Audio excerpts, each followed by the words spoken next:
જેથી આવનાર નવા વિડીયોની માહિતી આપ સુધી તુરંત પહોંચી શકે. ધન્યવાદ. ભગવાન શ્રી કૃષ્ણએ ગીતામાં કહ્યું છે, અસ્વસ્થા સર્વવૃક્ષાણામ, અર્થાત બધા વૃક્ષોમાં હું પીપળાનું વૃક્ષ છું.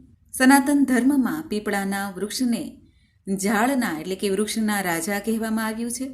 શાસ્ત્ર અનુસાર પીપળાના વૃક્ષમાં તમામ દેવી દેવતાઓ તથા પૂર્વજોનો વાસ માનવામાં આવ્યો છે.